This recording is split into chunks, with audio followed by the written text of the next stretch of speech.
Very good morning, students. This is your Sachin sir. I am here again with a new topic regarding the conventions.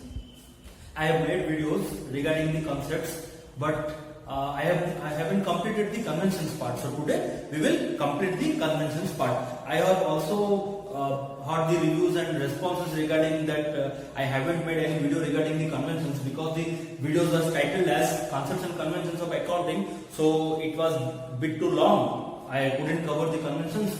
So here today we'll talk about the conventions of accounting. With a short revision, I would like to tell you that concepts and conventions are at par or go parallelly. That means concepts or conventions are nothing like that different. There is no difference between those two things. Concepts means the rules and regulations that you follow for recording the business transactions of the business. Same goes with the conventions too. Okay, so conventions also lay down certain guidelines, policies or rules that is useful for recording the business transaction in different book of accounts. So as you know that concepts and conventions are no way different. Just the term is used separately. Okay, so without wasting any time, we should discuss the conventions of accounting. So the first and the most important conventions of accounting is convention of conservatism. Convention of conservatism. Okay, you must be knowing the term conserve, to conserve. What is conservative? We used to say that the person is conservative minded. You also listen the watch the news regarding the conservation of energy to save electricity. So what does conservation means? What is conservative minded people? Okay, so conserve means to save or to take precaution to avoid wastage. Is simple. The thing is that because conservation is to save for the future. अब conservation का मतलब ये होता है ना कि आप आगे के लिए कुछ बचा के रखो, सेव करो. अब हम यही बोलते हैं ना कि अगर आप आज एनर्जी कंजर्व करोगे तो आगे जाके आपके नेक्स्ट जनरेशन के लिए फायदेमंद होगा, वरना उनके लिए कुछ बचेगा ही नहीं. अब बोलते हैं कि ये थोड़ा कंजर्वेटिव माइंडेड है. तो कंजर्वेटिव यहाँ पे दो चीजों पे आती है. कोई ट्रेडिशनल होता है, कोई ऑर्थोडॉक्स होता है, कोई एक रूड मेंटालिटी का, ऑर्थोडॉक्स मेंटालिटी का होता है जो कि पुराने ख्यालों को कोई मानता है, तो उसको भी हम कंजर्वेटिव बोलते हैं. पर एक्चुअली कंजर्वेटिव और कंजर्व मतलब कुछ बचा के रखना फ्यूचर के पर्पज के लिए. अगर आपको आज पॉकेट मनी मिलता है 20 रुपए और आपका टोटल खर्चा हो जाता है 15 रुपए, तो आप क्या वेस्ट करोगे 5 रुपीज? नो. आप क्या करते हो? उस 5 रुपए को अगले दिन के पॉकेट मनी में या तो ऐड कर देते हो या फिर किसी और चीज में उसको खर्च करते हो जो कि ज्यादा जरूरी है, या फिर बचा के रखते हो. सो दैट्स व्हाट कंजर्वेटिव और कंजर्वेशन मीन्स. तो उसी तरह से फाइनेंशियल अकाउंटिंग में भी कंजर्वेटिज्म का मतलब कुछ ऐसा ही है. So the term conservatism speaks about the future uncertainties. As you know that the business enterprise is surrounded by various uncontrollable factors, and there are a lot of uncertainties that we cannot predict now also. It is very difficult to predict all sort of uncertainties that may take place in future, that is totally unpredictable. But if a businessman is experienced, अगर वो एक experience जानकार होता है तो वो एक दूर दृष्टि रखने की कोशिश करता है या फिर रखता भी है. पर क्या कोई एस्ट्रोलॉजर है वो जान जाएगा कि आगे क्या होने वाला है? नहीं. तो कुछ ना कुछ हमको फ्यूचर के लिए बचा के रखना पड़ता है. ठीक है, जो कि हमने कैपिटल रिजर्व और कैपिटल रिसीट में भी बात की थी कि कुछ प्रॉफिट का हिस्सा हमें बचा के रखना चाहिए आगे के काम के लिए. ठीक है, that is what the conservatism speaks about. तो कन्वेंशन ऑफ कंजर्वेटिज्म क्या होता है? इट सेज, ध्यान से सुनना, कन्वेंशन ऑफ कंजर्वेटिज्म का एक कोटेशन है जिसमें वो बोलता है there should not be any anticipation of profit but probable losses should be provided for. फिर से क्या बोला? There should not be any anticipation of profit but probable losses should be provided for. इसका कहने का मतलब ये होता है कि कभी भी आपको मुनाफा होगा ये सोच के मत चलो. आप ये सोच के चलो कि आगे जाके आपको नुकसान ही होंगे. ठीक है, ऐसे ही आपको सोच के चलना है कि मुनाफा नहीं हो सकता, नुकसान होगा. अब फायदा क्या है ऐसा सोचने का? हमें तो हमेशा बोला जाता है कि बी पॉजिटिव सोचो, अच्छा होगा, have optimistic outlook, don't be pessimistic character, ऐसा बोला जाता है ना. Thing is in business, as I told now, there are a lot of uncertainties that are revolving around your business. There may be competitors, that may be government policies that you don't know regarding the industrial laws, pollution laws. There are a lot of uncontrollable factors surrounding your business environment. Okay. So if you do not make any savings or reserve for your future, you cannot meet the business requirements. अब इस requirement को आप कुछ भी बोल सकते हो, खर्चे बोल सकते हो, लायबिलिटी बोल सकते हो. एक बिजनेस चल रहा है मतलब उधार में भी चलता होगा, क्रेडिट भी होता होगा, लायबिलिटी भी होती होगी, खर्चे भी अनवांटेड भी होते होंगे, जिसको आप मिसलेनियस और सन्ड्री एक्सपेंसेस का नाम दे देते हो. तो उन सब के लिए भी तो कभी ना कभी कुछ बचा के रखना पड़ेगा कि नहीं. तो उसी चीज को बताता है conservatism. So convention of conservatism says, do not expect to profit in your future years. Do not expect profit in your future years. Think that there will be losses. Think that there will be more losses or uncertainties, and prepare in such a way that you can face those uncertainties or face those losses in your future, having proper liquidity in your business enterprise. अब liquidity की बात तो आपको पता ही होगा, मैंने fact और financial statement बताया था. liquidity मतलब क्या होता है? liquidity मतलब बिजनेस का एक ऐसा स्थिति, ऐसी सिचुएशन जबकि आपके पास कैश की अवेलेबिलिटी हर वक्त होनी चाहिए. अगर कैश की अवेलेबिलिटी हुई, that means you are in a liquid form, you are in a liquidity position. तो इसका मतलब होता है कि अगर आपका बिजनेस का लिक्विडिटी पोजीशन अच्छा है, तो आप कोई भी रिक्वायरमेंट को मीट कर सकते हो. That is what okay liquidity means. तो कन्वेंशन ऑफ कंजर्वेटिज्म सिर्फ इतना ही बोलता है, वेरी सिंपल इट इज, बहुत आसान है, ज्यादा टेंशन लेने की जरूरत नहीं है. टर्म लग रहा होगा कि बहुत की हाइपोथेटिकल है, ऐसा है, कुछ नहीं है. Okay, very easy. इसने इतना ही बोला कि there should not be any anticipation of profit, मतलब नो डिटर्मिनेशन, नो कैलकुलेशन और no ascertainment. There should not be any anticipation of profit, but probable losses should be provided for. Loss होने की आशंका रखो, प्रॉफिट होने की आशंका ना रखो.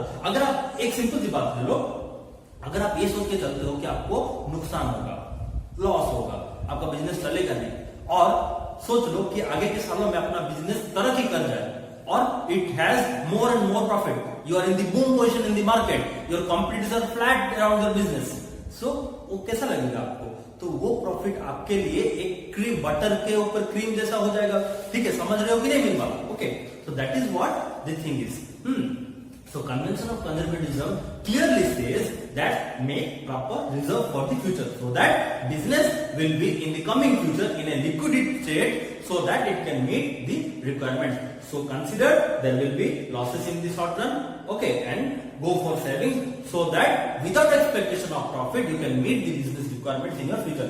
And if you get more and more profit in the future, that is very good, that your business is growing good, but you have to always keep in mind the convention of conservatism. समझ में आया? अगले convention की ओर बढ़ते हैं हम. अगला convention है convention of materiality. Convention of materiality. अब देखो, मेटेरियलिटी का मतलब वो तो नहीं है जो आप मेटेरियल का मतलब सोचते हो.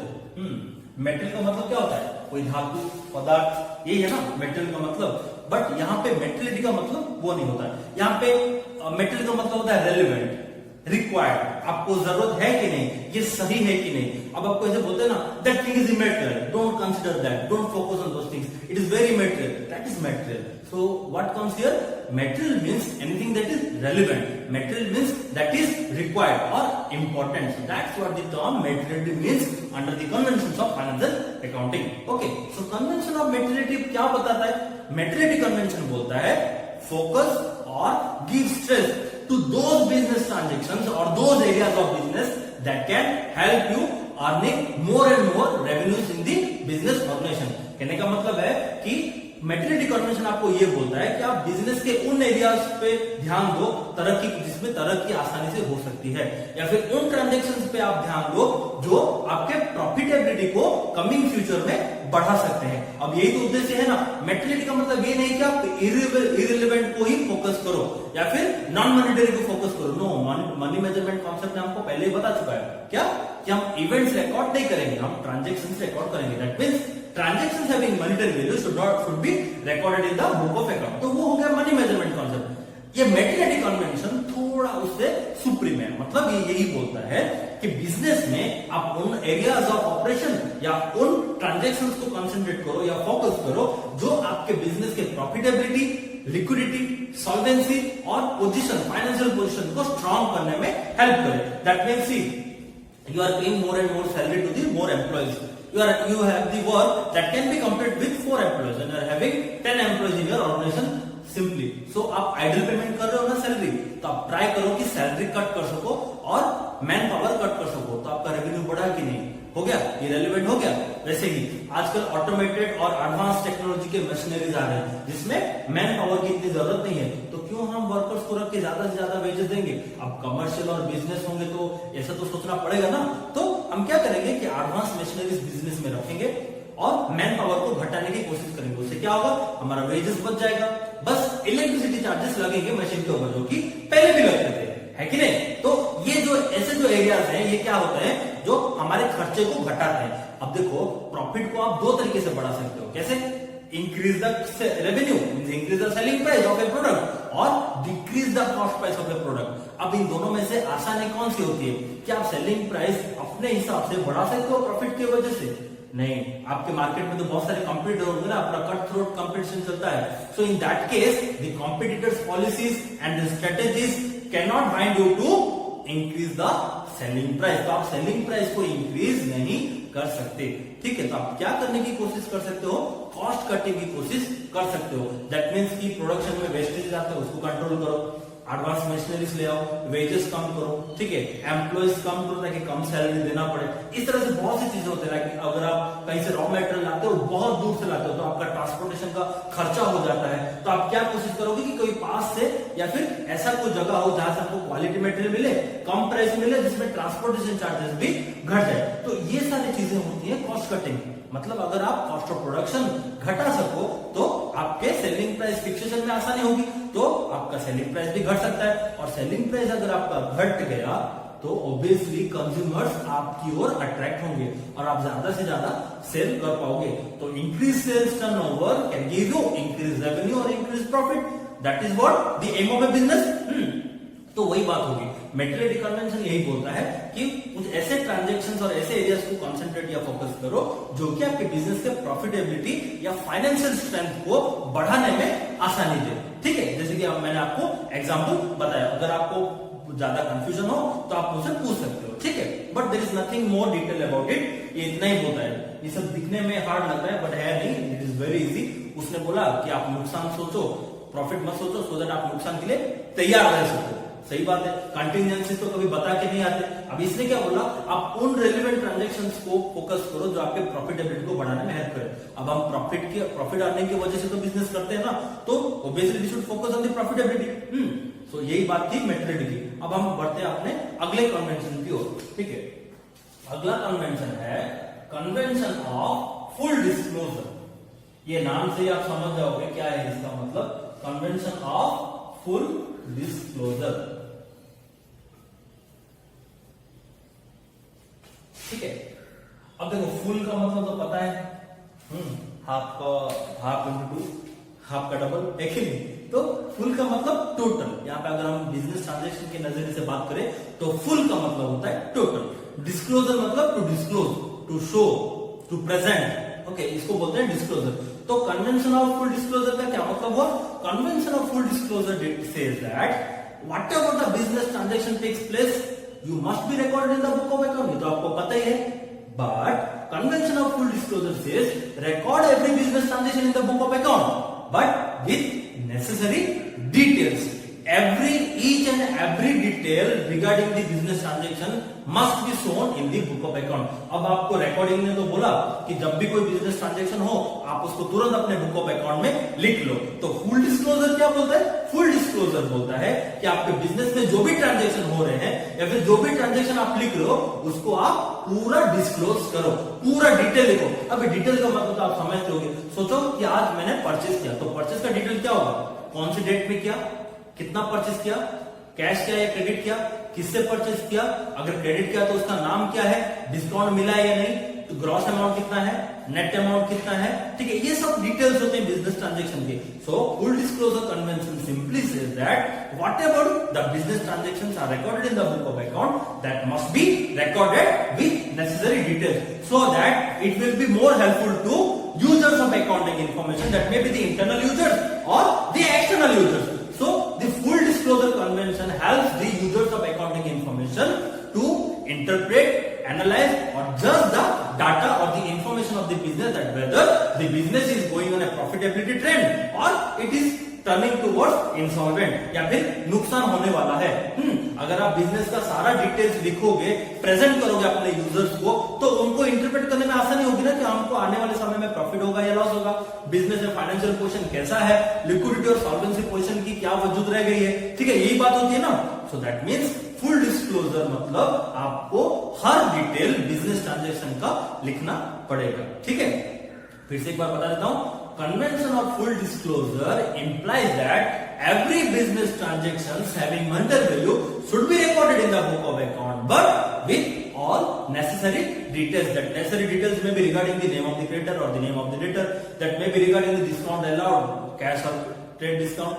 Okay, the details may be regarding the date of the transaction, amount of the transaction. Okay, there are various details regarding a transaction which you must furnished or present in your book of account. That is more helpful for the taxation department, for the excise department, for other external users of accounting information who use your financial information or data of the business to interpret the profitability or financial strength of the business.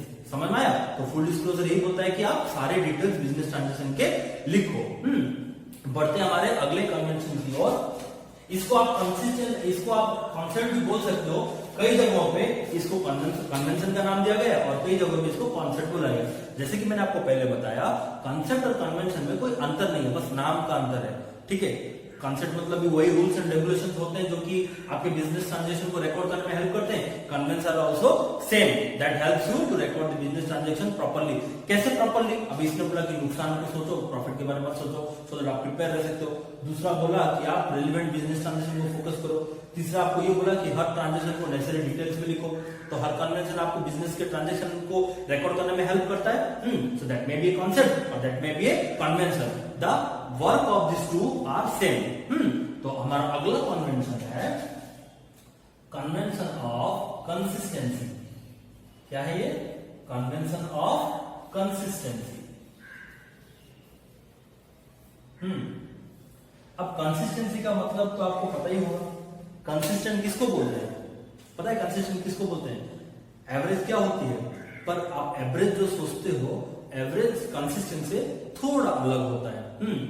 मैं आपको consistency का example लेके बता दूं कि आपको future में mathematical calculation और स्टैटिस्टिकल कैलकुलेशन में भी हेल्प होगा। सोचो कि आपके दो मैच हो रहे हैं। क्या हो रहा है? दो मैच। मैं 3 का एग्जांपल ले, मैच 1, मैच 2, मैच 3। मैं क्रिकेट मैच की बात कर रहा हूं। ठीक है, 3 मैचेस हो रहे हैं। सोचो आप 2 प्लेयर का एग्जांपल ले लो। पहला सचिन तेंदुलकर, दूसरा राहुल द्रविड़। क्रिकेट को आपको सबको पसंद है, आप तो क्रिकेट के बारे में बहुत ज्यादा लोग शायद मैं उतना नहीं जानता हूं, तो आप ये एग्जांपल अच्छे से समझ पाओगे। सोचो फर्स्ट मैच में सचिन ने सेंचुरी मारा, दूसरे मैच में उसने अच्छे रन नहीं बना पाए, उसने बनाए सिर्फ 40 रन। अब तीसरे मैच में उसका परफॉर्मेंस कुछ ज्यादा अच्छा नहीं रहा, तो उसने बनाया सिर्फ 35 रन। ठीक है, तो अब ब्रेविड क्या करता है? ब्रेविड पहले मैच में बनाता है 50 रन, सेकंड मैच में बनाता है 55 रन, थर्ड मैच में बनाता है 45 रन। ठीक है, क्या होता है? सचिन और द्रविड़ है जिन्होंने ऐसे रन बनाए। सचिन ने पहले मैच बनाया 100 रन, सेकंड में बनाया 40, थर्ड में बनाया 35। अब द्रविड़ के पहले 50, फिर 55, फिर 45। अब शायद ही इसका एवरेज ज्यादा आता हो, मुझे नहीं लगता कि आएगा, पर अगर इसका एवरेज ज्यादा भी आया तो ये देखो कंसिस्टेंट नहीं है। क्यों? पहले देखो 60 का अंतर होता है, फिर देखो 5 का डिफरेंस आ जाता है, तो इस तरह से वो कंसिस्टेंट नहीं है। पर इसे देखो, पहले 5 का डिफरेंस रहा, फिर 10 का डिफरेंस रहा, तो इसके कंपैरिजन में, मतलब सचिन तेंदुलकर के कंपैरिजन में राहुल द्रविड़ ज्यादा कंसिस्टेंट है, क्योंकि वो हर मैच में एक अच्छा परफॉर्मेंस दे रहा है, उसके हिसाब से एक एवरेज परफॉर्मेंस दे रहा है। पर इसका क्या है? एवरेज कभी हाई होता है, कभी लो, कभी मीडियम। ठीक है, तो ये होता है कंसिस्टेंसी की मतलब। कंसिस्टेंसी क्या होता है कि आप हर जगह पे एक अच्छा स्कोर कर सको और एक एवरेज स्कोर जिसको आप मेंटेन कर सको। तो तो ये बहुत इंपॉर्टेंट कीवर्ड है। कंसिस्टेंसी मींस टू मेंटेन और प्रिजर्व योर परफॉर्मेंस। या फिर आप ऐसे बोल सकते हो कि कंटिन्यूसली या रिकरिंगली हमें एक स्कोर या फिर एक परफॉर्मेंस बना के रखना है। तो कन्वेंशन और कंसिस्टेंसी क्या होता है, ये पता है, ये सब कॉन्सेप्ट और कन्वेंशन से भी ज्यादा इजी है।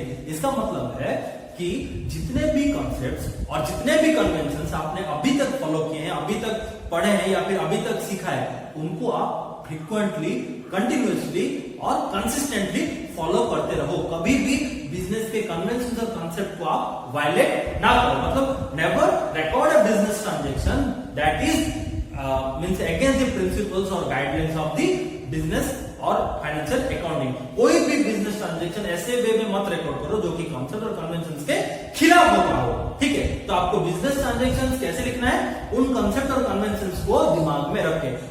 Always record business transactions, keeping in your mind the various concepts and conventions discussed so far or you have learned till now.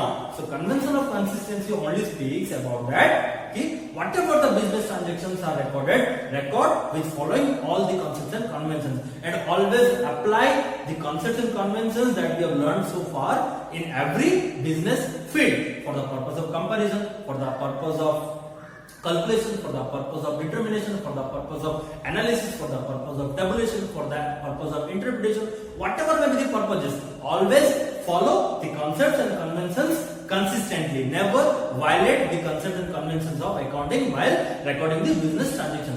So, by taking a overlook towards the conventions of accounting, the first convention is the convention of conservatism, where it speaks about there should not be any anticipation of profit, but the probable losses should be provided for. That means यहाँ पर ये बोला गया कि आप सोचो कि आपको आगे जाके नुकसान होगा, आपको प्रॉफिट होगा, ये मत सोचो, सो दैट आप उस लॉसेस के लिए प्रिपेयर रह सको, कुछ सेव कर सको, आप अपने बिजनेस को एक बेटर लिक्विडिटी पोजीशन में फ्यूचर में रख सको, ताकि आप हर रिक्वायरमेंट, हर लायबिलिटी को मीट कर सको। ठीक है, सेकंड वाला क्या हुआ, कन्वेंशन ऑफ मेटेरियलिटी। अब मेटेरियलिटी बोलता है, मेटेरियल का मतलब क्या होता है, रिलेवेंस, रिक्वायर्ड। तो convention of materiality speaks that you should focus or concentrate on those business transactions or those areas of scales of operation where or which helps you in strengthening the financial position of the business or helps in the increment of the profitability of the business। जो आपके business के मुनाफे को बढ़ाने में सक्षम हो या फिर आपके सॉल्वेंसी पोजीशन को स्ट्रॉन्ग करने में सक्षम होता है, तो उन बिजनेस ट्रांजेक्शन को ज्यादा फोकस करो और ज्यादा लिखो। ठीक है, third convention is convention of full disclosure. तो कन्वेंशन ऑफ फुल डिस्क्लोजर ये बोलता है कि आप बिजनेस के सारे ट्रांजैक्शन को रिकॉर्ड करो इन the book of account, but record with all necessary details. सारे डिटेल्स जो होते हैं बिजनेस ट्रांजैक्शन के, आप उसको रिकॉर्ड करो for the purpose of interpretation by your different internal and external users of accounting information. That means record every business transaction with all sort of necessary details attached with those transactions for the purpose of better presentation to your users. And the last and not least, the convention of consistency. So the convention of consistency speaks that you should always follow the concepts and conventions of accounting. You should follow all the concepts and conventions of accounting regularly, continuously, frequently to avoid any mistakes in the recording of business transactions. आपको हर समय पे business के सारे concept and conventions को regularly follow करने पड़ेंगे, चाहे वो बिजनेस के कोई भी फील्ड हो। ठीक है, कंपैरिजन हो, ट्रेंड एनालिसिस हो, प्रेजेंटेशन हो, कुछ भी हो, आपको बिजनेस के कॉन्सेप्ट्स और कन्वेंशंस को रेगुलरली फॉलो करेंगे। ठीक है, आप कोई भी ऐसा ट्रांजेक्शन नहीं लिखोगे या फिर ऐसे ट्रांजेक्शन को प्रेजेंट नहीं करोगे जो कि आपके बिजनेस के कॉन्सेप्ट्स और कन्वेंशंस को वायलेट करते हो या फिर उसके खिलाफ जाते हो। You go against, never go against or violate the business concepts and conventions. Record the business transaction following those concepts and conventions to avoid silly mistakes or errors in your transactions. ठीक है, तो ये बात होगी conventions की। हम बहुत जल्द आगे लौटेंगे अपने नेक्स्ट वीडियो में regarding the next topic. Till then please subscribe to our channel, keep watching, encourage us, and if there is any doubt please ask me in the comment section. If you have any suggestions too, I would love to hear it from you. So please give suggestions too. Thank you.